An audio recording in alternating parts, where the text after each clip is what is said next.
Hi friends, आज के बांगाली स्टाइले আমি अंडा কারি বানাতে যাচ্ছি। তো প্রথমে আমি আন্ডাগুলোকে বয়েল করে নেব।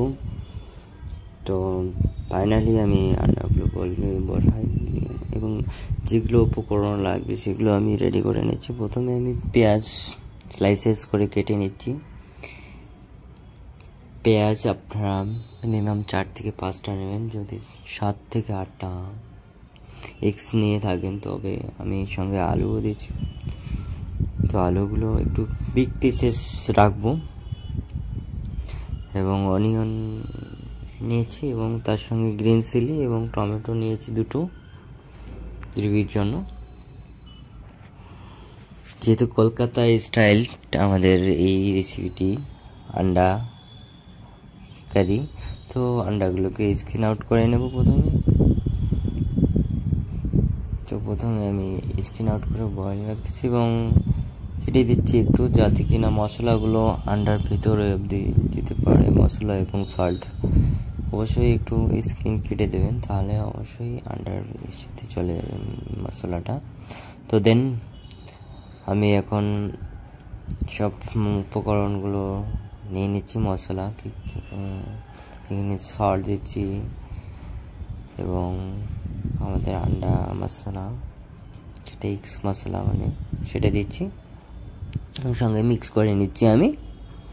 তো আন্ডা একটি এমনই পুষ্টিকর রেসিপি, এটা খাবার তালিকায় মিনিমাম রাখলে ভালো। তো আন্ডাগুলোকে আমি প্রথমেই একটু ফ্রাই করে নিচ্ছি এবং আলুগুলোকে একটু অয়েলে ফ্রাই করে নিচ্ছি, শ্যালো ফ্রাই, যাতে কিনা আমার সময়টা কম লাগে যায় তার জন্য। তো দেন আমি এই অয়েলেই এখন আমি লং, তেজপাতা, স্টার এবং সাইজিরা, একটু জিরা দিয়ে নিলাম এবং সঙ্গে অনিয়নগুলোকে দিয়ে দিলাম যেগুলো কেটে রেখেছিলাম আমি, এবং সঙ্গে গ্রিন চিলি দিয়ে দিচ্ছি। তো আমার কথা হচ্ছে খাবার তালিকায় মিনিমাম আন্ডা রাখাটা ভালোই, তার কারণ আন্ডা একটি পুষ্টিকর রেসিপি, এটি শরীরের জন্য খুবই পুষ্টিকর এবং খুবই সুস্বাদু একটি রেসিপি, বাঙালিদের খুব প্রিয়। তো 3-4 ক্লিক পেস্ট এবং আমি যে টমেটোগুলো নিয়েছিলাম ওটার একটি পেস্ট কাজুর সঙ্গে মিশিয়ে নিয়েছি। তো কাজু থাকলে আপনারা ইউজ করতে পারেন এবং কাজু না থাকলে আপনারা স্কিপ করতে পারেন,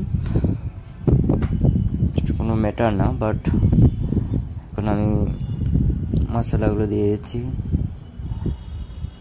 এগ মশলা পিয়া কোম্পানির, এটা পেয়ে যাবেন এভারেস্ট বা যে কোনো কোম্পানির আপনারা ইউজ করতে পারেন। এটা কাশ্মীরি লঙ্কা পাউডার নিয়ে নিচ্ছি এবং দেন একটু স্পাইসির জন্য কুর্তি লাল চাইলি পাউডার দিয়ে দিচ্ছি এবং সঙ্গে আমি একটু জল দিয়ে মশলাগুলোকে একসঙ্গে মিশিয়ে নেব, যাতে কিনা মশলাগুলো করে লেগে না যায়। তার জন্য আমি প্রথমেই জল দিয়ে নিলাম মশলাগুলোতে একটু।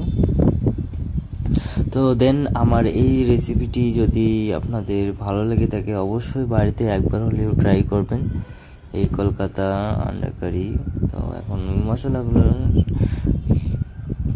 কড়াই দিয়ে দেবো মশলাগুলো। তো দেন ফাইনালি আমার মশলাগুলো দিয়ে দিলাম। তো এখন মিক্সিং করে নেব চিকন। তো দেন ভালো থাকবেন, সবাই সুস্থ থাকবেন। তো আজকের মতো এ পর্যন্ত এই ভিডিও, আবারও আসবো আপনাদের মাঝে নতুন কোনো রেসিপি নিয়ে।